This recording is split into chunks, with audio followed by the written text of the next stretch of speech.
नमस्कार दोस्तों, moonlight finance में आपका स्वागत है। आज हम बात करेंगे फंडामेंटल एनालिसिस के बारे में। जब भी आप स्टॉक खरीदते हैं तो किन किन चीजों का ध्यान रखना होता है।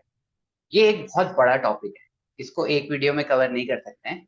तो आज हम इसको हाई लेवल पे देखेंगे और सब्सिक्वेंट वीडियोस करेंगे हम, जिसमें हम छोटे छोटे एस्पेक्ट्स को डिटेल में डिस्कस करेंगे। तो आज के वीडियो में देखेंगे कि फंडामेंटल एनालिसिस टेक्निकल एनालिसिस से कैसे अलग है, आपको किन किन चीजों का ध्यान रखना होता है, इंडस्ट्री एनालिसिस कैसे कर सकते हैं, कंपनी का जब बिजनेस एनालिसिस करते हैं तो किन किन बातों का ध्यान रखना होता है, किस कंपनीज को मैं प्रेफर करता हूँ, किस कंपनीज को मैं अवॉइड करता हूँ, उस पर हम डिटेल में चर्चा करें। देखिए, technical analysis short term trading के लिए यूज होता है। हम historical pricing data, different charts charts भी कई तरीके के होते हैं, line chart, bar chart, candlestick chart, volume data, open interest data और भी बहुत तरीके का डेटा लेके उसको फिर आइडेंटिफाई करते हैं कि अब यहाँ से प्राइस ऊपर जाएगा, नीचे जाएगा या साइडवेज जाएगा। आप सपोर्ट और रेजिस्टेंस लेवल्स भी आइडेंटिफाई कर सकते हैं। जैसे मान लीजिए अभी स्टॉक प्राइस 100 का है, आप ये आइडेंटिफाई कर सकते हैं कि 120 तक तो आराम से चला जाएगा, बट 120 के बाद रेजिस्टेंस आएगा। आप ये भी आइडेंटिफाई कर सकते हैं, अभी जैसे 100 का है तो कितना नीचे जा सकता है, अबाउट 90 तक जा सकता है, उसके नीचे जाने की प्रोबेबिलिटी बहुत कम है, तो 90 फिर आपका सपोर्ट लेवल। बहुत सारे ट्रेंड्स और पैटर्न्स को आइडेंटिफाई कर सकते हैं। ट्रेडर्स जो हैं वो बहुत सारी टेक्निक्स यूज करते हैं, इंट्राडे करते हैं, शॉर्टिंग करते हैं। शॉर्टिंग का मतलब ये हुआ कि आपने सेल अभी कर दिया, आपके पास है नहीं स्टॉक, आपने सेल कर दिया और बाद में बाय कर। तो अगर आपने मान लो अभी सेल कर दिया है 100 का और प्राइस 80 हो जाता है और आपने 80 पे परचेज कर लिया, तो आपका 20 रुपीज का प्रॉफिट होगा। लेकिन शॉर्टिंग बहुत रिस्की हो जाता है, क्योंकि देखिए, जो स्टॉक मार्केट का बेसिक ट्रेंड है वो ऊपर जाना है। कंपनीज का जो बेसिक पर्पस है, हम ग्रोथ करना चाहते हैं, तो कंपनीज ग्रो करती हैं, कंपनीज ऊपर जाती हैं। तो शॉर्टिंग आप बेसिकली जो ग्रेविटी है, वो अपवर्ड ग्रेविटी, उसकी ऑपोजिट जा रहे हैं। तो आपको बहुत श्योर होना होता है कि यार ये पक्का सही होगा, कि ये पक्का नीचे ही जाएगा, उसके पास उसके बाद ही आप उसको शॉर्ट कर सकते हैं। फ्यूचर्स एंड ऑप्शंस ये भी काफी रिस्की स्ट्रैटेजीज हो सकती हैं। आपको बहुत अच्छे से स्टडी करना होगा before entering into any of. 200 day moving average, median PE, इस तरह का डेटा यूज करके आप पता लगा सकते हैं कि स्टॉक प्राइस का वैल्यूएशन कैसी है इस वक्त। देखिए, ट्रेडिंग बहुत इंटरेस्टिंग रहता है, उसमें ना बहुत सारा एक्शन रहता है और आपकी इन्वॉल्वमेंट बहुत हाई रहती है। आप मल्टीपल ट्रेड्स ले रहे हो एवरी डे, कुछ ऊपर जा रहे हैं, कुछ नीचे जा रहे हैं, तो उसमें बहुत मजा आता है। फंडामेंटल लॉन्ग टर्म इन्वेस्टिंग में एक बार आपने स्टॉक में इन्वेस्ट कर दिया, उसके बाद अब आप वॉच कर रहे हैं, आप न्यूज़ फ्लो वॉच कर रहे हैं, क्वार्टरली रिजल्ट्स वॉच कर रहे हैं, एनुअल रिपोर्ट्स पढ़ रहे हैं, और अगर कंपनी अच्छा कर रही है तो आप उस पर कुछ नहीं कर रहे हैं। देखिए, टेक्निकल एनालिसिस से आप पता लगा सकते हैं कि क्या ये स्टॉक ऊपर जाने वाला है, नीचे जाने वाला है या साइडवेज है। लेकिन आप सर्टेनिटी से कभी भी नहीं प्रिडिक्ट कर सकते, क्योंकि स्टॉक मार्केट बहुत ही वॉलेटाइल रहता है, बहुत सारे फैक्टर्स रहते हैं। तो ये एक आप जब भी ट्रेड लें तो प्रॉपर रिस्क मैनेजमेंट स्ट्रैटेजीज के साथ ही उसको लें। तो आपको बहुत सारा पढ़ाई करनी पड़ेगी, बहुत सारा समझना पड़ेगा, उसके बाद ही आप इस पे जंप करें। क्योंकि मोस्ट ट्रेडर्स लूज मनी, आप बहुत जल्दी अपना सारा कैपिटल लूज कर सकते हैं। तो अपना घर बेच के, अपनी जॉब छोड़ के इस पे फुल टाइम ट्रेडर मत बन जाइए। आपको बहुत सारा स्टडी करना पड़ेगा, उसके बाद ही आप एक सक्सेसफुल ट्रेडर बन सकते हैं। और रिस्क मैनेजमेंट स्ट्रैटेजीज बहुत जरूरी है। मोस्टली रिटेल इन्वेस्टर्स क्या करते हैं, अगर उनका स्टॉक प्राइस ऊपर जा रहा है, टारगेट मीट हो रहा है, तो वो सेल कर देंगे।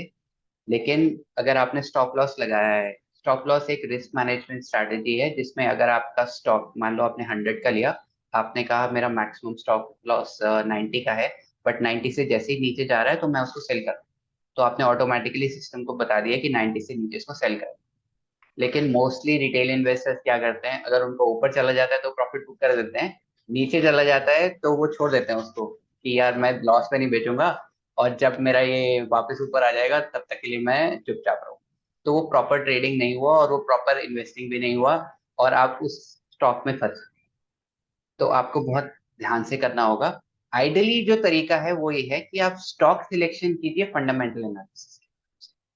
एकदम हाई क्वालिटी स्टॉक्स लीजिए, और कब एंट्री लेनी है उसके लिए टेक्निकल एनालिसिस। अगर technical analysis just in case गलत भी हो जाता है तो भी, क्योंकि वो फंडामेंटली अच्छा स्टॉक है, तो आप उसको लेके लॉन्ग टर्म तक बैठ सकते हैं। अब आ जाते हैं मेन टॉपिक पे, जो फंडामेंटल एनालिसिस है। तो सबसे पहले तो आपको उन इंडस्ट्रीज और उन बिजनेसेस के बारे में एनालिसिस करना चाहिए जिसको आप अच्छे से समझते हैं।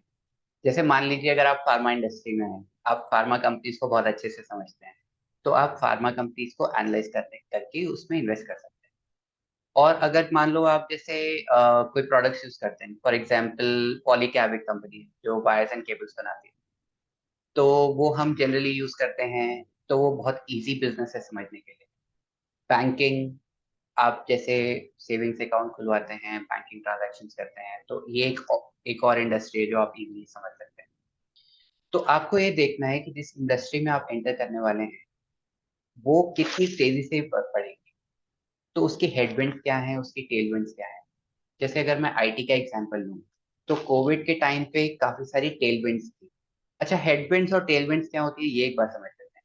जैसे मैं रेगुलरली साइकिलिंग करता हूँ, तो सुबह जब मैं जाता हूँ, तो अगर हवा मेरे अगेंस्ट आ रही है तो मेरे को साइकिल चलाने में थोड़ी सी दिक्कत होती है। अगर हवा मेरे पीछे से आ रही है, समझे वो उसी डायरेक्शन में हवा है जिस डायरेक्शन में मैं साइकिल चला रहा हूँ, तो वो टेल विंड हो गई, तो उससे मुझे सहायता मिलती है और मुझे कम मेहनत करनी पड़ती है साइकिल से। तो इसी तरह से हर इंडस्ट्री में डिफरेंट पॉइंट्स इन टाइम्स में कुछ हेडविंड्स होते हैं, कुछ टेल विंड्स होते हैं। तो हम आईटी सर्विसेज का एक एग्जांपल ले रहे थे, उसमें कोविड के टाइम पे काफी सारी टेल विंड्स थी। टेल विंड्स क्या थी कि बहुत सारी कंपनीज जो अपना बजट को डेफर कर रही थी, ऑटोमेशन नहीं कर रही थी, अब उनके पास चॉइस नहीं बची, digital was the only way to गो।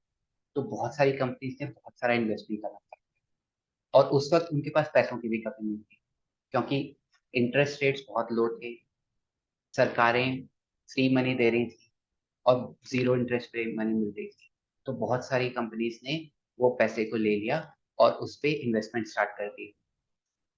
और क्या हुआ कि जो आईटी सर्विसेज कंपनीज थी, उनको जो ट्रैवल के लिए लोगों को भेजना पड़ता था ओवरसीज, वो नहीं भेजना पड़ा, घर से काम होने लगा, रेंटल कॉस्ट बचने लगी। तो मल्टीपल टेलविंड्स हो गई आईटी इंडस्ट्री के पास। बट अभी की अगर बात करें तो अभी का सिनेरियो बहुत डिफरेंट। अभी काफी सारी हेडविंड्स हैं, इन्फ्लेशन बहुत हाई है, वापस से कंपनीज ने अपने बजट्स को स्क्वीज करना स्टार्ट कर दिया है, अपने प्रोजेक्ट्स को डेफर करना स्टार्ट कर दिया है, और भी बहुत तरह की प्रॉब्लम्स हेड काउंट वाइज, क्योंकि बहुत सारे कंपनीज ने रिक्रूटमेंट कर लिया था, अब बहुत सारे लोग हो गए हैं, अब उतने प्रोजेक्ट्स नहीं रहे। तो प्लस आर्टिफिशियल इंटेलिजेंस आ गया है, चैट जीपीटी की सहायता से बहुत सारा कोड अपने आप ही लिखा जा सकता है।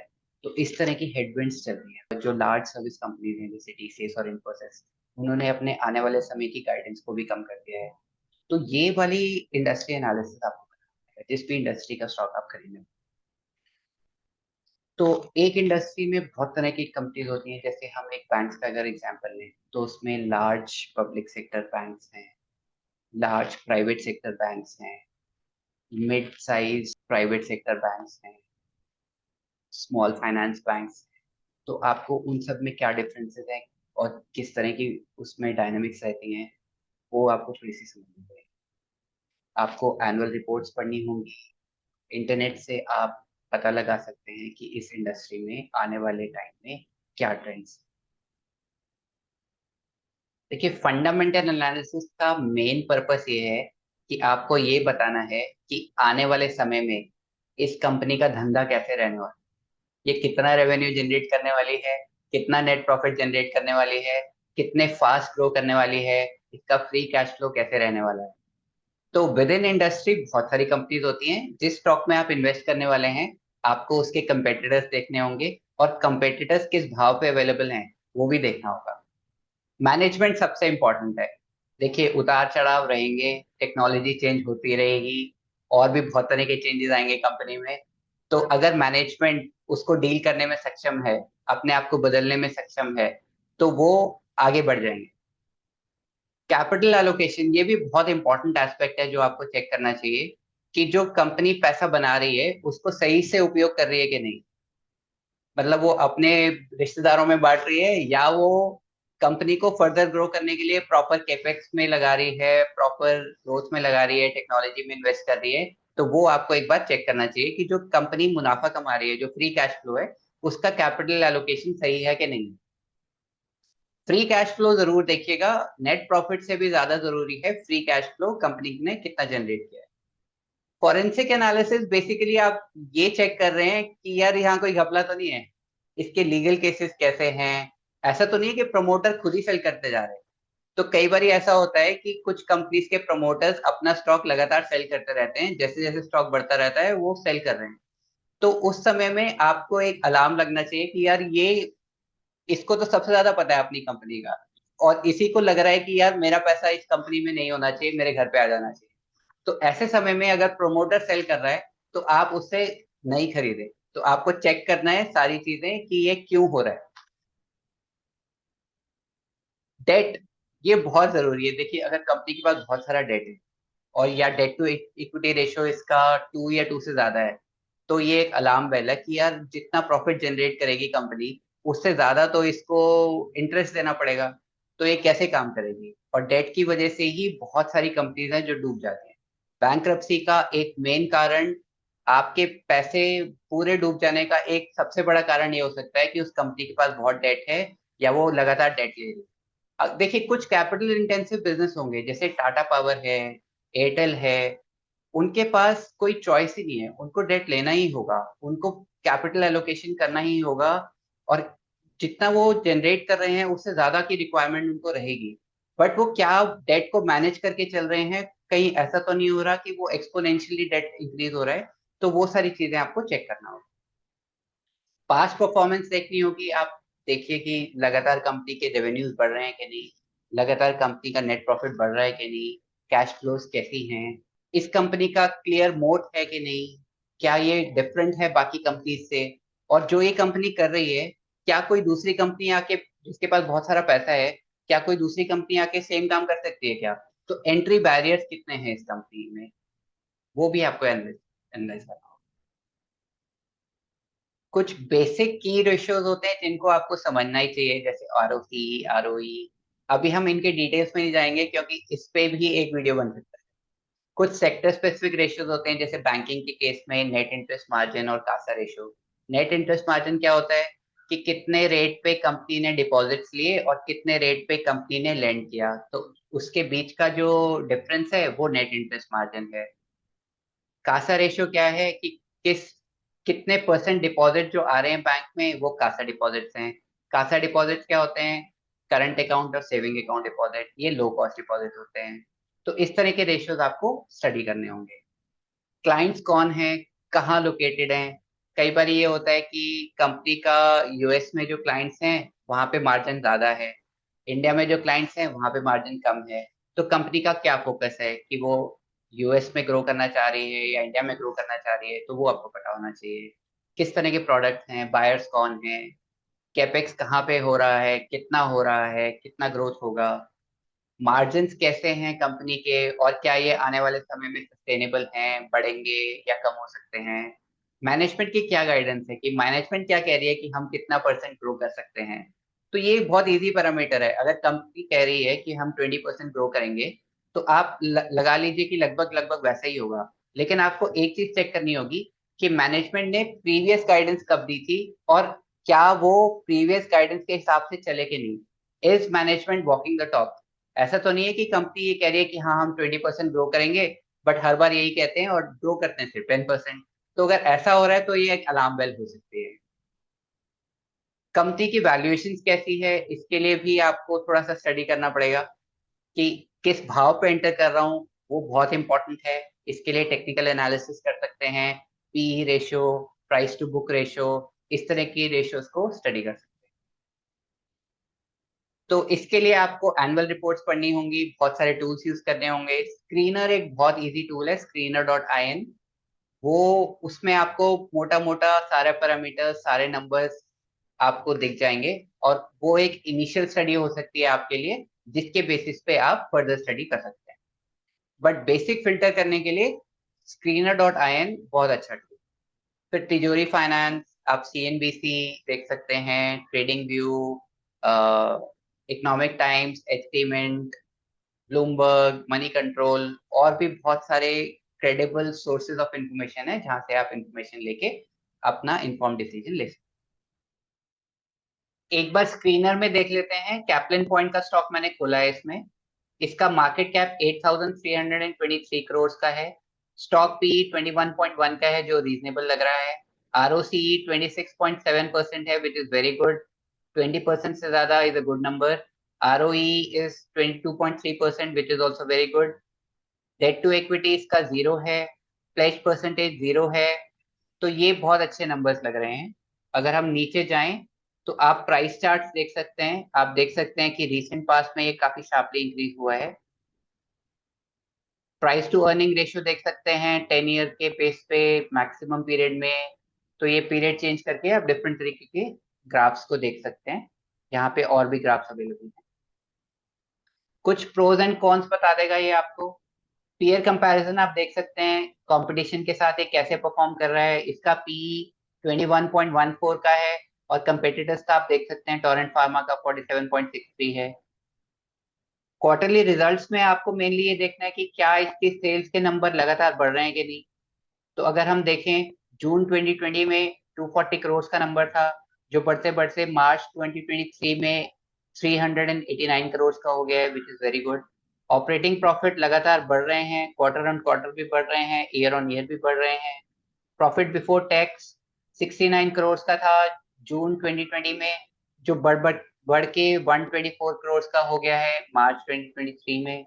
नेट प्रॉफिट भी लगातार बढ़ रहा है which is very good. EPS भी लगातार बढ़ रहा है। प्रॉफिट एंड लॉस स्टेटमेंट में आप ये देख सकते हैं कि सेल्स उसकी ईयर ऑन ईयर बढ़ रही है कि नहीं। इसके केस में ऑपरेटिंग प्रॉफिट देखें अगर हम तो जून 2012 में 11 करोड़ का था जो बढ़ते बढ़ते मार्च 2023 में 442 करोड़ तक पहुंच गया है। तो बहुत अच्छी ग्रोथ दिखाई है इस कंपनी ने। नेट प्रॉफिट 8 करोड़ से बढ़ते बढ़ते 377 करोड़ का हो गया है। तो ये बहुत ही अच्छे नंबर्स लग रहे हैं यहाँ पर। कंपाउंडेड सेल्स ग्रोथ के नंबर्स आप यहाँ पे देख सकते हैं 10 इयर्स के। कंपाउंडेड प्रॉफिट ग्रोथ के नंबर्स देख सकते हैं। तो ये अगर 20% से ऊपर है और एक कंसिस्टेंट नंबर्स हैं तो ये बहुत अच्छे लग रहे हैं। स्टॉक प्राइस CAGR ये भी बहुत तेजी से बढ़ रहा है। बैलेंस शीट में आप मेनली बोरोइंग्स, रिजर्व्स, एसेट्स, क्या इसके एसेट्स लगातार बढ़ रहे हैं कि नहीं, इसकी लायबिलिटीज ये किस तरह से इसका ट्रेंड है, बोरोइंग्स कंट्रोल में है कि नहीं। कैश फ्लोज बहुत इंपॉर्टेंट है कि लगातार ऑपरेटिंग एक्टिविटी से कैश फ्लो बढ़ रहे हैं कि नहीं। और कुछ इंपॉर्टेंट रेशियोज इसकी cash conversion cycle, working capital days, share holding pattern ये बहुत इंपॉर्टेंट पैरामीटर है। आपको ये देखना है कि प्रमोटर कहीं अपनी स्टेक को सेल तो नहीं कर रहे हैं। और अगर हम देखें तो लेटली इन्होंने अपना स्टेक को बढ़ाया है which is very very good.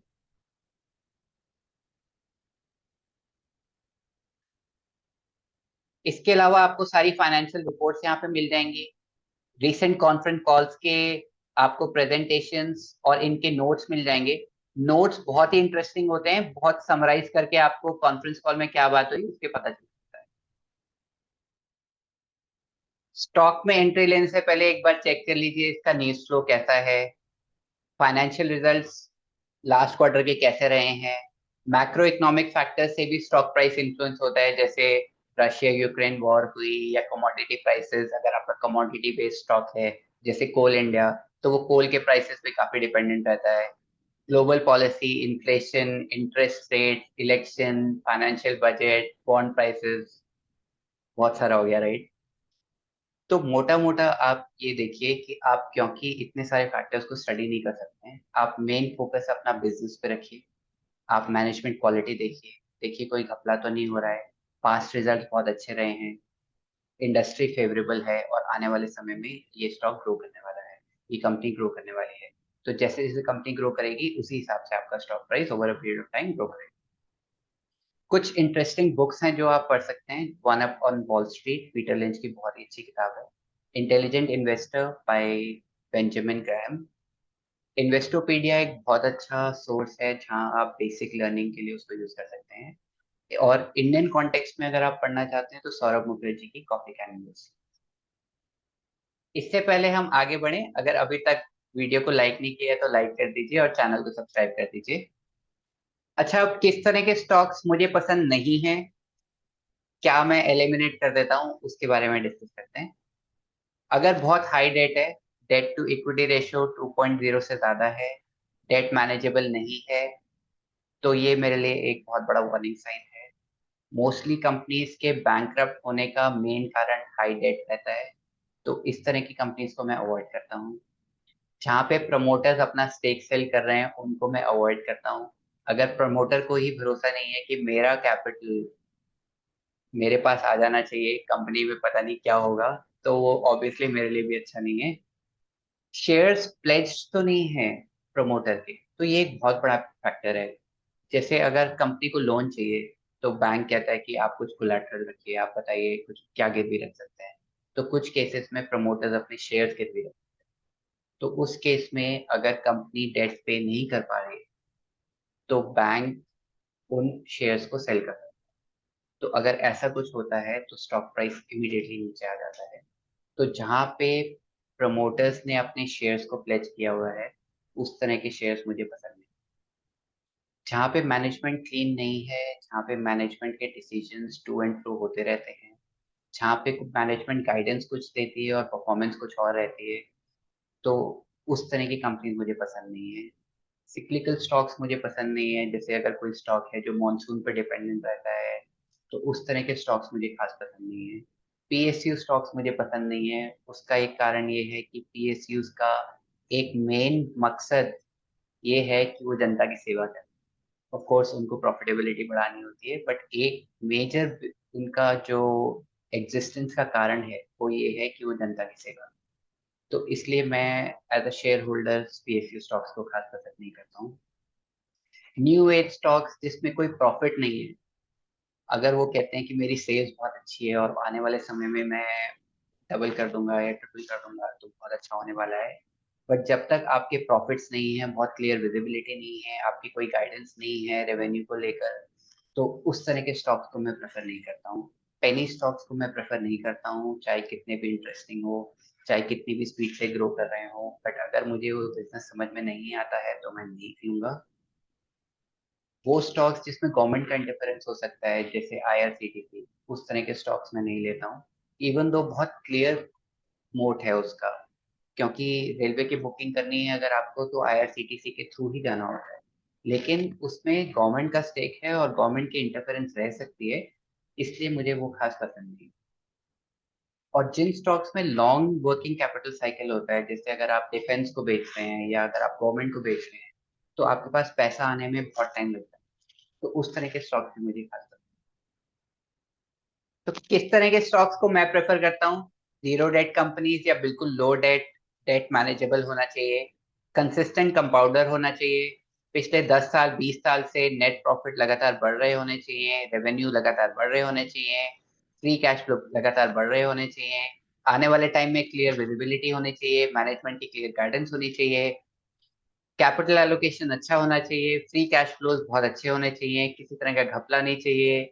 B to be है तो बेटर है। बी टू सी में कस्टमर की प्रेफरेंस बहुत जल्दी चेंज हो जाती है, लेकिन बी टू बी में वेंडर बदलना इतना आसान नहीं होता है। अगर आप अच्छा परफॉर्म कर रहे हैं, अगर आपने एक अच्छी जगह बना ली है, तो कंपनी आप ही के साथ बिजनेस करना चाहती है। प्रॉक्सी प्लेज, एक एग्जांपल लेता हूँ, जैसे मैं रियल एस्टेट कंपनीज में डायरेक्टली इन्वेस्ट नहीं करता हूँ।